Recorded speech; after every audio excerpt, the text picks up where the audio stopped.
All right, ladies and gentlemen, boys and girls, welcome back. It is me, Dave, the Real Music Observer, observing real music in real time for real people just like you and just like me. On the CBS Saturday morning program, when Lindsey Buckingham was asked, "Why do you think this happened? What do they have against you? What is going on?" And Lindsey actually looked a little perplexed, not at the question, but at the idea that he was dismissed from his own band. And he later, in an interview, talked about vitality. He used the word vitality, him versus Stevie Nicks, and how she lacks that vitality that he currently still has. Some have said manic energy, others have used the term creativity. And I have even said I think Stevie is happy with good enough, whereas good enough is never enough for Lindsey Buckingham. It's just his DNA. By the way, let's interrupt this and just promote this little CD here, State of Salazar. If you're a Toto fan, please check out their brand new album, Superhero. Okay, that's one way to get some folks to check it out. But getting back to this whole idea that Stevie Nicks somehow just wanted to get rid of Lindsey Buckingham for no apparent reason. Buckingham answers his own question when he talks about the vitality issue. Does Fleetwood Mac want to create new music? My guess is probably not. I think what they wanted to do was one big tour for revenue. The album isn't going to make them a lot of money.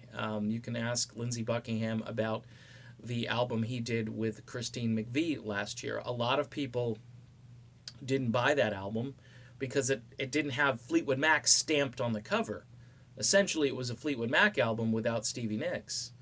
But, you know, he wanted to create that, and that album is a very good representation of where Fleetwood Mac should have been in the year 2017.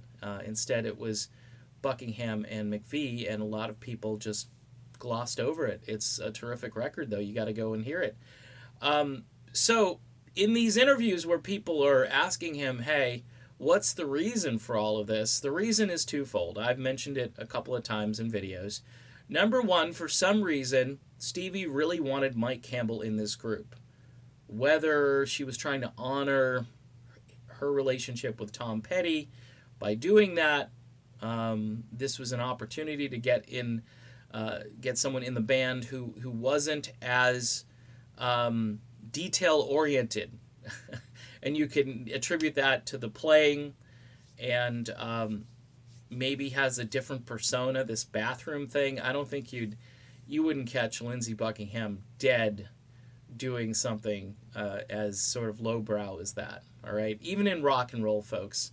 And by the way, this isn't 30 or 40 years ago. So this kind of stuff, for the average fan, like a 60-year-old person going to see Fleetwood Mac, this is not going to appeal to their senses. I don't think.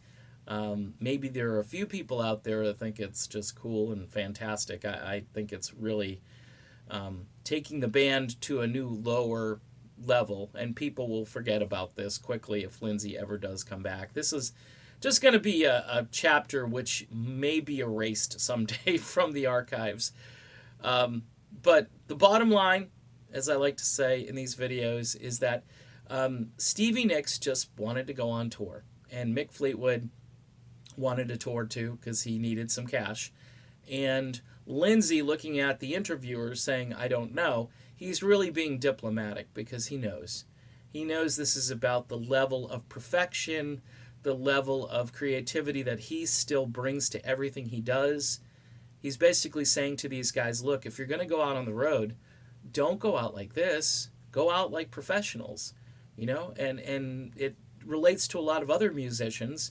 You know, Steve Perry told Journey, don't move on, don't crack the stone. It was the same thing. And they decided to move on. And maybe they had to. But in this case, Fleetwood Mac didn't have to do this.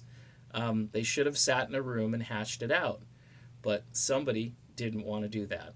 And I think now they're having regrets, second thoughts, and this whole House of Cards, this Neil Finn, Mike Campbell thing, at the end of this, I think it's all just going to come tumbling down, and everybody's going to have a big group hug. I know some people don't want that, but I think someday it'll be a big group hug and a big world tour to finish everything off.